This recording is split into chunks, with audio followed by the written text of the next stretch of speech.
Sa mga pangenot na bareta, debris ka nawawarang Cessna plane nahiling na, alagad rescuers nasasakitan na maabot ang lugar. 2 persona gadan kan pagbabadilon sa Kamalig Albay. Lola gadan kan makuryente sa Malinaw Albay. Ginatos na persona sa Camarines Sur benepisyaryo kan hygiene kits distribution as in optical mission kan Ako Bicol Party List. As in Camarines Sur leg kan Ako Bicol Cup kasado na.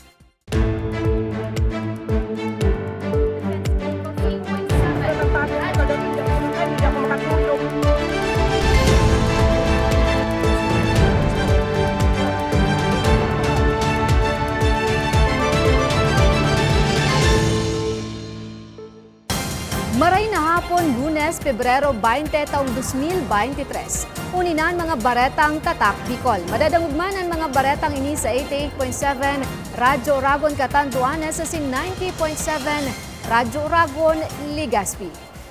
Debris kan nawawarang Cessna plane na hanap na. Alagad rescuers nasasakitan na makaabot sa lugar. Paghahanap naman sa 4 na lunad nagpapadagos. Detalye sa report ni Nomer Corporal. Alas 2 kasudmang hapon, dagos nang nanap ang crash site kang Cessna RPC 340. 350 metros ang distansya kaanigikan crater kang Bulkan Mayon, as in altitude na 1,600 feet. Laog sa 6 km permanent danger zone sa itaas na porsyon kang Anuling Gali sa barangay Anuling Kamalig Albay. Nasusog ini sa tabang naman kang geographic coordinates gikan sa cellphone kang saro sa 4 na pasero kang nasabing eroplano. Sa ibong kaini, apwera sa mga delikadong ampas asindalan na aagian antes maabot ang lokasyon kang buminagsak na eroplano. Dakulang agyat pa sa rescue teams. An maraot na kamugta kang kampanahon, maging ang posibleng peligro kang mga namamatay ang aktibidad kang bulkan na mantinidong nasa alert level 2 status. Sigun kay Tim Flores, tagapagtaram kang LGU Kamalig, huli sa mga nasambit na agyat. Nagpipreparar na sinda kang ikukundisir na aerial assessment as in rescue operations. Sa ngunyan, nakikipag-coordinar naman sinda sa FIBOX as in Philippine Air Force nga ni masyartong salbado ang buhay kang mga responders. Ongoing man po girara yung operations nagkaka-delay lang po kita sa panahon we take into consideration man giraray ang route kang panahon ngunyan. Igwa po kitang LPA and as I say often, we are facing complex challenges. Alert level 2 po ang Mayon and Mayon is exhibiting internally abnormal conditions, so may threat po kay volcanic eruption. Sa impormasyon, 162 na personalis gikan sa manlain-lain na puwersa kang gobyerno ang nakataltag ngunyan sa bisinidad kang bulkan nga ni mahanap ang mga lunad kang eroplano. Saro sa mga sibot na puwersa iyo ang PNP. I-reassess ito para sa possible na kung ma-establish kung yaon pa duman may buhay pa or what. Tapos so terrain i-reassess din kasi difficile din na i-risk ang buhay kang mga responders particularly na araniho na baga po ito sa crater. Ngunyan ng ikatulong aldaw kang pinagigibong search and rescue operation. Apilar ni Gragasin asin Flores sa publiko. Ibitara ng pagtubod sa mga nagralakop na fake news. Dapit sa pagkakawara kang Cessna plane. As inipangadyi na sanang kaligtasan ka mga lunad. So mga diin man nakaaram about duman, wala man duman sa AOR, diin na mo na magparapaluwas ki mga information ang mga tao na nalalanglang din or diin na aram kung kay si say matubod. Ang sa tuyang LGU page or FB account ni Mayor, nagpapaluwas man po ki official na mga update tungkol duman. So duman na lang po kita mag-rely para di po kita nalilito. Ngunyan, tig-reiterate po ni Mayor na bako po ini search and retrieval kundi search and rescue man po giraray because still we don't rule out the possibility na may survivors po digdi. Given this is the 3rd day. Magigirumduman. Enot ng napabaretang nawawara ang nasambit na eroplano matapos na mag-take off sa Bicol International Airport alas 6:43 ning aga kan Sabado, Pebrero 18, asin pasiring kutang Metro Manila. Alagaduring nakontak ang kaap alas 6:48 sa may porsyon kang Sarong Cement Factory sa Palanog Albay. Binisto ang mga lunad kang nawawarang eroplano na sinda Captain Rufino James Crisostomo Jr., Co-pilot kaning si Joel Martin, asin ang duwang Australian national na sinda Simon Chifferfield, asin Carte Santanan. Mientras tanto, on standby na ang Philippine Navy AW-109 helicopter na matabang man sa ginigibong search and rescue operation sa buminagsak na Cessna plane. Para sa mga baretang tatak Bicol, Nomer Corporal.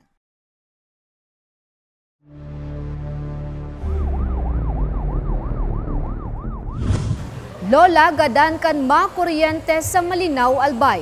Detalye sa report ni Mariel Lorenzana. Uni oh. Tuubo na si May. Dai pa maako ni Jinggoy kan Barangay Jaro Malinaw, Albay na dai niya na makakaibahan pa sa iyang lola. Alas 10:30 nin aga kaya kasuod Pebrero 19 kan makuryente ang 66 anyos sa si Violeta Sineta. Istorya niya, Sabado, Pebrero 18 kan maputol ang kable nin kuryente sa Purok 6 kan nasabing barangay. Bilang opisyal sa barangay, saruda siya sa mga tulos na nagpaabot nin sumbong sa maniamiento kan Aleco. Kasuod mantang pigahalat-halat na nindaan pag-abot kan linemen, nakikig na sa nadaas siya kan maisiya namin na kuryente ng residente. Mas ikinabigla niya man kan mahiling na ang biktima iyon na palanaan sa iyang lola. Siguro pa po madam, kung naabutan kong buhay ang lola ko, baka ako nagkasabay. Tapat madam, so live na wire. Pinarsa ko na ito madam, taon ako nadismayo sana sa lola ko. Yako magapan ko pa. Kung dinahita talaga madam, tug na siya, tutong na subites. Kaling ko sana po subites niya, nagprotok na subites niya. Tanaipit niya po kaya so live. Sa impormasyon, hali ang biktima sa harong kan aki kaini nga ni makicharge kan sa iyang cellphone. Antes maguli, na nga napasubuot na igatong asin gulayo na pangutuan si Sineta. Alagad natong tungan kaini ang live wire na nagkausakan sa iyang tulos na pagkagadan. Sigun kay Barangay Kagawad Jones Camacho, di man sinda nagkulang sa pag-follow up sa manahimiento kan Aleco. Nga ni tulos na maaksyonan ang problema ninda sa putol na kable sa Purok 3. Alagad da idaas sinda nagpinsar na maging sa Purok 6 kung sa ina kuryente ang biktima, igwa naman putol na kable. Kung halimbawa nangyari ganitong insidente o kaya kahit hindi naman aksidente, lalo na sikap, nandun po yung tulong namin na barangay official. Sinerto man kan Malinaw PNP, papanimbagunin daan mga personang papatotoohan na nagkaigwanin pagpapabaya na nagkausa sa nasabing insidente. Ang update po natin sa kaso, nag-request po yung pamilya ng biktima kanina lang na kung pwede makaharap nila for confrontation and dialogue yung pamunuan ng Aleco. Always observe po natin yung public safety. Kapag may nakikita pa tayo mga public hazards, kagaya po mga dangling wire, open manhole, sa tingin po natin magiging hazard sa publiko, sa ating mga residente. Sa ngunyan, nakapatente na sa indang residensya ang biktima. Para sa mga baretang tatak, Bicol, Mariel Lorenzana.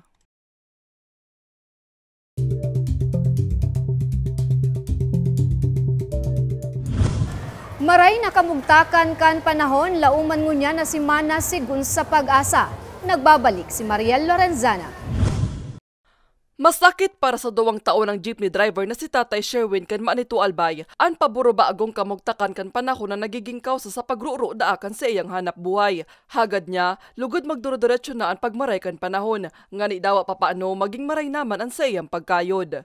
Mas maray gud po kung daing uran. Kapag mauran, halimbawa, maingam kami ki 500, sa luya kang pasahero, mga 300 na lang araw kan. Sigun sa pag-asa, ngunya na si Mana, lauman na magiging maray na ang kamugtakan kan panahon sa Albay. Huli ini kan pagbiri kan direksyon kan LPA sa Sirangan. Alagad paglalinaw kan pag-asa, yaon man giraray ang posibilidad din mga pag-uuran dara kan Northeast Monsoon o amihan. Papailing duman sa samuyang weather run, mga latest weather run na pag-abot kang Webes, Biyernes, maluya man so amihan, tagaro mabablock siya kang sarong high pressure area duman sa bandang south kang Japan. Kung magiging maray na ang panahon sa Albay, alas 11 kasubagong aga, pigdeklaraman kan pag-asa ang red rainfall warning signal sa bilog na probinsya kan Camarines Norte. Epekto pa man liwat kan LPA. Sigun sa pag-asa, hibaba man ang tsansa na maging bagyo ang pigbabantayan na LPA. So mga pag-oran duman, uminabot na duman sa threshold as in piglalauman na mga padagos ito sa masunod na 3 oras o higit pa. Mantinido pa man giraray na nakabandera ang gale warning, partikular na sa kadagatang sakop kan Camarines Norte, Sirangang Costales kan Camarines Sur, Albay, Sorsogon asin probinsya kan Catanduanes. Para sa mga baretang tatak, Bicol, Maria Lorenzana.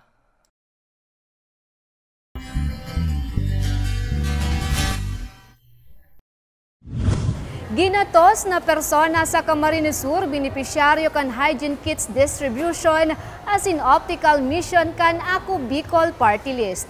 Bagong opisina naman kan partido sa Sorsogon bukas na sa publiko. Detalye sa istorya ni Carmelo Balya.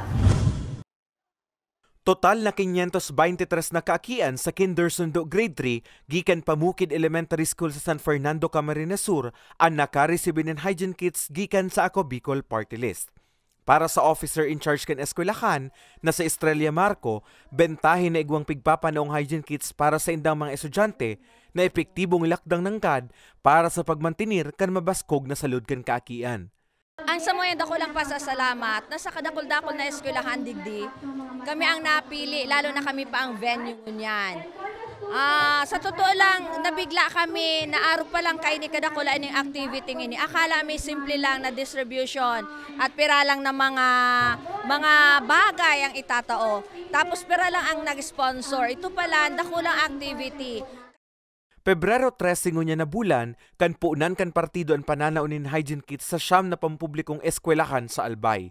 Biyernes, Pebrero 17, kan magdayo ang partido sa Camarines Sur para sa parehong aktibidad. Sigon kay Ako Bicol Party List Representative Attorney Jill Bongalon, obheto ninda na makatabang sa pagprotire sa ludkan kaakian, ini sa paagi kan pananao sa mga estudyante, nin sabon, alcohol, sanitary kits asin sipilyo na isinabay man sa selebrasyon kan Oral Health Month. This is part of the advocacy of Ako Bicol Party List to help our constituents to attain the quality medical services.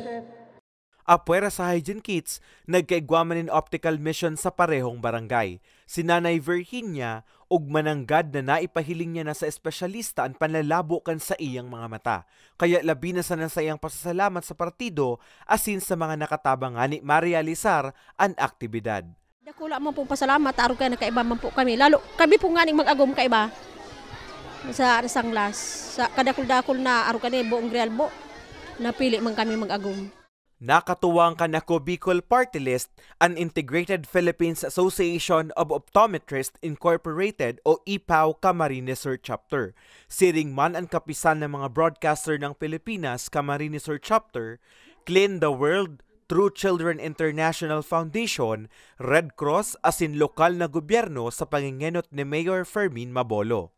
Data man po tigahagad pero kung kamo po ma-hospital or kung sisay man po sa indong pamilya ma-hospital, igwa po kita ning pondo na nilaag sa mga pangpribadong hospital, tanganing matabangan po kamo na masettle ini pong mga hospital bills nindo. Ang kinagayon po kang MAIP, ini pong medical assistance to indigent patients.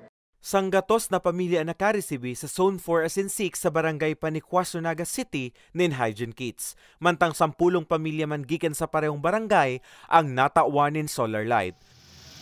Okay. Mientras tanto, ngani mas maparani ang partido sa mga Sorsoganon, Biyernes, Pebrero 17, kan pig inauguraran ang provincial office kan Ako Bicol Party List sa Polverista, Sorsogon City.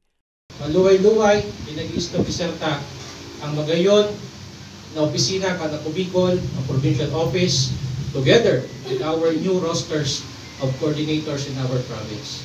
Ang aning mas madali, mas efficient kita sa pagtawag ng basic services. We have the programs, we have the funds, and we will deliver all the programs. Presente sa inaugurasyon si Mayor Bong Mendoza na kinaugmananggad ang pagkakamukna kan nasambit na opisina. And now, mako na mas dagol pa nagbo-volunteer mo niyan sa Ako Bicol. Bako lang kami, dagol pa ng mga tao sa iba-iba ng mga munisipyo. And I hope na mas sige pa ka ng dagdag. Si Mendoza man ang maserbing provincial coordinator kan partido. Para sa mga baretang tatak Bicol, Carmelo Balya. Duwang miyembro kan Philippine Army gadan kan pagbabadilon sa Kamalig Albay. Asin Camarines Sur leg kan Ako Bicol Cup kasado na. Yan asin iba pang bareta. Sa samuyang pagbabalik. Tucked away in the province of Albay, known for its perfectly shaped Mayon volcano, Misibis Bay Resort, a locally owned 5-hectare private island resort. The resort is ready for all those looking to balance tranquility and adventure. This tropical destination is where guests can either choose to relax under the palm trees or have an adventure under the sun. It features modern and luxurious rooms and villas, recreational facilities, and sophisticated services.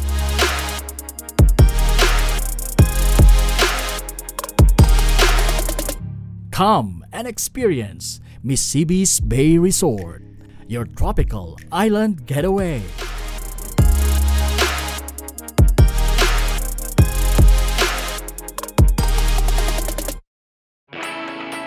Naghahanap ka ba ng trabaho? Marunong ka bang mag-shoot ng video? Mag-edit? Magaling ka ba sa social media? Willing ka bang matuto? Graduate ng journalism o may alam na sa media? Apply na dahil naghahanap kami ng videographers para sa Camarines Norte, Sorsogon, Camarines Sur, Catanduanes at Masbate.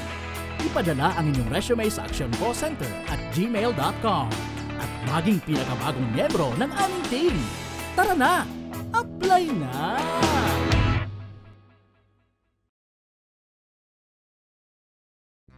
Sa ibong ka nagpapadagos na pandemya, daima nag-uuntok sa pagriparo ang satuyang satiring partido, ang Ako Bicol Party List, yaon pirmi sa pagpadangat kan mga kasaraditan, sa tabang kan manto ni ina, ano man na panahon, hain ka man sa Kabikulan.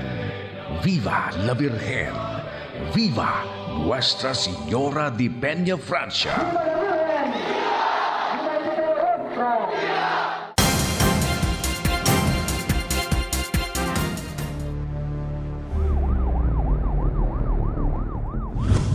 Nagbabalikan Ako Bicol Online TV. Duwang miyembro kan Philippine Army gadan kan pagbabadilon sa Kamalig Albay. Detalye sa report ni Nomer Corporal. Malinaw pa sa isip ni Evangeline ang nangyaring pambabadil sa duwang miyembro kang 31st Infantry Battalion. Nangyari kaya ang krimen sa atubangan mismo kan sa iyang tindahan sa market site Barangay Kutmon, Kamalig Albay, amay kasubong aga. Istorya ni Evangeline, nailing niya pa man nananaod ang mga biktima hasta kang makaabot sa tangod kan tindahan niya asin basang nasa ng pinagbabadil.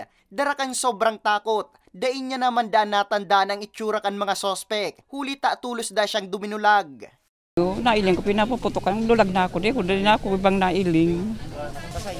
Diyan sa likodan, kasi ring gaduman sa tao. Tulos man na nagpasiring sa crime scene ang SOCO, PNP asin Philippine Army. Mailing man sa lugar kang pinangyarihan ang nagkuriyat ng mga basyo ni bala. Binisto ang mga biktima na sinda Private First Class Mark Jun Isico, asin Private John Paul Adculi na nakatoka subot na magbantay sa pigpapagibong dike sa nasambit na banwaan. Allegedly masaod itong duwang member kang Philippine Army. Pagkatapos na mabadil, ining saro, parang nagdulag pa man siya. Pero nabukod siya kang sarong sospek.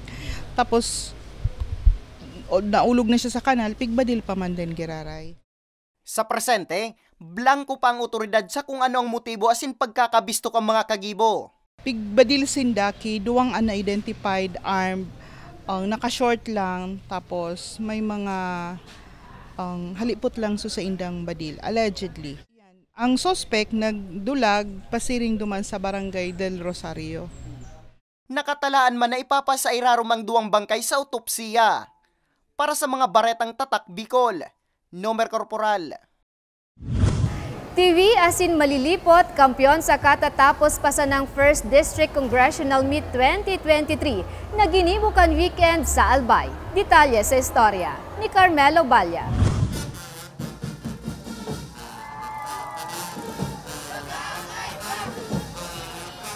Teripon kan weekend sa Santo Domingo Central School ang lampas 4,500 na delegado sa ginibong Cluster A 1st District Congressional Meet 2023. Anum na banwaan ang sakop kan Cluster A. Inian Bakakay, Tiwi, Malilipot, Malinaw, Santo Domingo asin Rapu-Rapu. Ang mga atleta asin estudyanteng sinda John Mark asin Sofia, labi ang kaugmahan na naibalik na ang siring na pakawat na 2 taon man na ipinundo huli kan pandemya. Kaya naman labi ng gadan sa indang naging preparasyon. Ako po, maugmahon po ako ta. Nabalik na po siya ta. 3 years man po bagagday nakapakawat. Nagpara-training ki Maray, tanganing makabot po kami digde para mangganap po. Tapos ipaglaban ng malinaw. Ang coach naman na si Mercy, aminadong naging mas mahigpit sa training, urog ng haloy naman na natenga ang mga players. First of all, discipline. Importante yun po talaga, nagkaipuhan sa sarong athlete, may discipline sinda. Yan po ang samuyang number 1 na pigtuturo sa inda.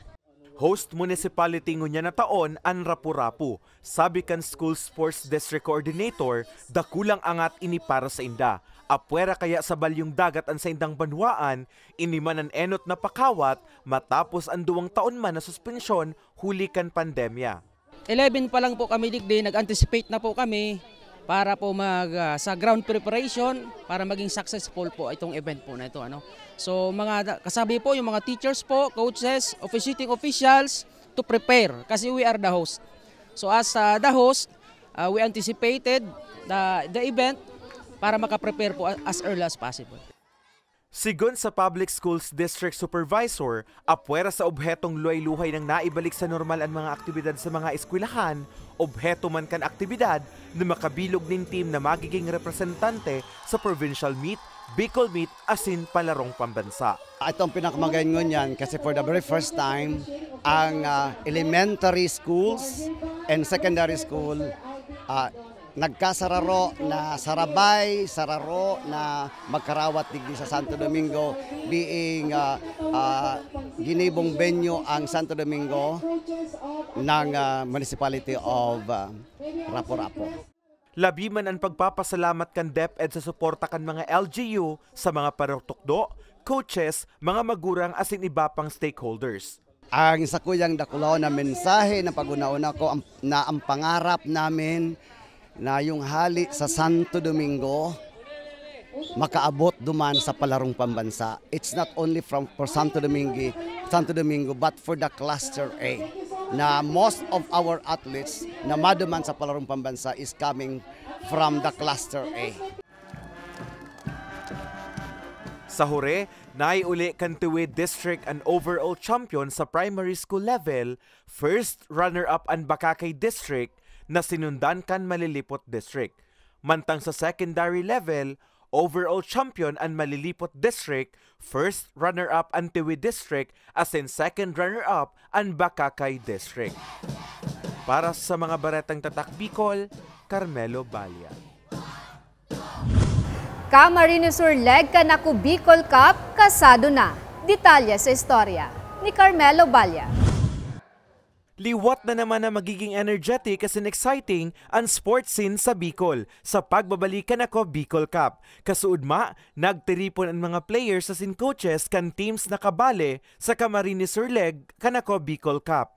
Disiplina sa kawat, ang balon kang Team Naga sa pamamayo ni Coach Nuki. Sabi niya, ipapahiling na ang resulta ng disiplinadong training. From the rich heritage of basketball in Naga, being the mecca of basketball in Bicol before that, coming here are schools from all over the Philippines and PBA exhibition games here. So we're happy to be back for a long time na wala talagang team ang Naga and ngayon magpa-participate ulit. And masaya kami dahil sa pamamagitan nitong AKB Cup na Camsur Leg ay makakapag-showcase kami ng talent coming from Naga, which is the very first time na makikita ulit. Maging ang players na marepresentar kan kanya-kanyang banwaan, day mapugulan na ma-excite sa kompetisyon. Asigurasyon kan mga players, papahilingan ninda ni magayon na laban ang publiko. Ang masabi ko lang po sana, kumbaga, kung ano po mga rules po, give o lang po ng ayos. Kawat lang ning magturugang, iyan lang po. Para sa akin as a player, sobrang excited ako. Sobra yung excitement ko, grabe. Kasi alam mo, minsan lang to sobrang papasalamat kami sa Ako Bicol kasi from Albay nila dito sa Camsur. Ini ang panduwang leg kanako Bicol Cup na enot na ginibo sa Albay. Kabali sa kompetisyon ang 37 banwaan asin syudad sa Camarines Sur na may kanya-kanyang team. Actually, maraming salamat po sa Ako Bicol. Sana po dagos nyo lang. Marami po kayong natatabangan. Yaon man po kami, matabang man po sa Indo. Up to the extent na samuya man po na mga kayanan. Sana layahan po kami for me.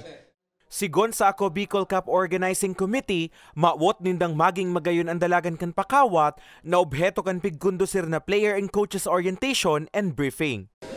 Lahat naman sasali, abangan nyo na lang sa March 19 yung opening namin. Good luck po sa lahat ng teams na sasali. Sa masunod na bulan, nakatalaan ng magsikad ang Ako Bicol Cup Camarines Sur leg. Mientras tanto, dagos naman pigbiklad na pakatapos kan Provincial Cup, susundan naman ini ng Regional Cup. Para sa mga baretang tatak Bicol, Carmelo Balia. Asinyanan katiripunan kan mga baretang tatak Bicol. Ako si Jen Nunez. Salamat!